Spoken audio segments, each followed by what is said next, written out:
বন্ধুরা চলে এসেছি দুপুরের লাঞ্চ নিয়ে।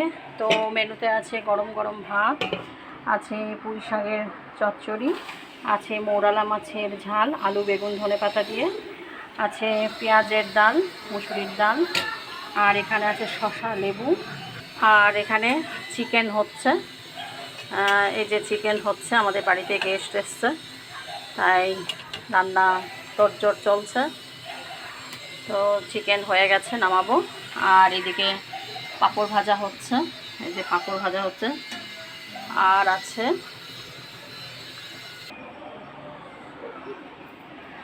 আর এই আছে ফুড চাটনি, আমসত্ত্ব খেজুর সব কিছু দিয়ে ফুড চাটনি। আর চিকেন তো হয়ে গেছে, নামাবো। এদিকে পাঁপড় ভাজা হয়ে গেছে, তো এখন সবাইকে খেতে দেব। তো তোমরা পাশে থেকো, সাথে থেকো, লাইক কমেন্ট অবশ্যই করো। আজকের মতো টাটা বাই বাই, আবার নেক্সট ভিডিওতে দেখা হবে। সবাই ভালো থেকো, সুস্থ থেকো।